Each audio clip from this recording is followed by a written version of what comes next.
The seven wonders of the ancient world were spectacles of construction, human creativity, and engineering, on a scale that even the greatest minds of modern times would have difficulty reproducing today. These man-made creations were all built sometime during the classical period and stretched across the existing known Western world at the time. Only one of the seven ancient wonders still exists today, and perhaps one of the most well-known ones at that: the Great Pyramid of Giza. From a time covering 2650 to the 3rd century BC, these works of art scattered the landscape for many reasons. Some were impressive tombs holding the remains of famous kings, colossal statues admiring supreme gods, and others were simply to test the limits of what was humanly possible. The Hanging Gardens were ancient botanical gardens and thought to have been sited near the royal palace in Babylon, the capital city of the civilization Babylonia, which is in modern-day Iraq. The Hanging Gardens of Babylon were by all accounts built around 600 BC.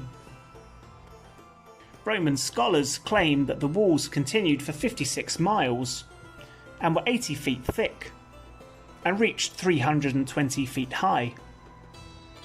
The evidence we have says that it was devastated by an earthquake in the 1st century BC, but its existence is questioned, as it was not reported in any Babylonian records. All our information comes from scholars and writers that lived centuries later. According to these ancient sources, the gardens were built by the Babylonian king Nebuchadnezzar II for his wife in 600 BC. The Hanging Gardens are thought of as one of the seven wonders of the ancient world because of their construction and design, as well as the stunning effect of falling plant life and flowers.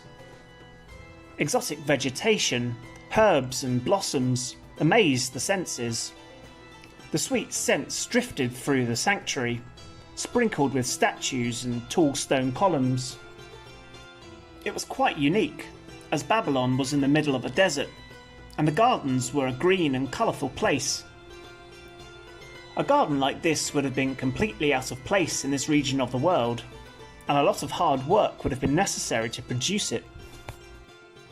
Many ancient historians wrote down what they believed the gardens looked like before they were apparently devastated. Colossus, a priest who lived in the late 4th century BC, gave the first known written account of the Hanging Gardens. This is how he described it.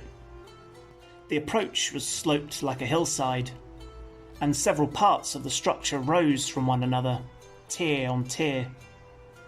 On all this the earth had been piled, and was thickly planted with trees of every kind. By their great size and other charm, gave pleasure to the beholder. The water machines raised the water in great amounts from the river, although no one outside could see it. By the start of the 21st century, the site of the Hanging Gardens has still not been proved precisely, and there is very little information to go on. Nevertheless, there are still many theories on the subject of the building and whereabouts of the gardens. Some researchers have suggested that these were rooftop gardens. Another popular theory by the writings of archaeologists proposed that the gardens were built within the walls of the royal palace at Babylon, and did not in reality hang, but instead were merely quite high up, above the ground. The roof gardens were placed on a series of balconies that had water pumped to them from the nearby Euphrates River. But the technology behind the water system is quite confusing. A huge screw, similar to the one created by Greek inventor Archimedes, was said to be used in the system. The only problem is that Archimedes and his screw invention would not be around until 4 centuries later. How would the king be able to plan such a difficult structure in the first place, let alone carry it out?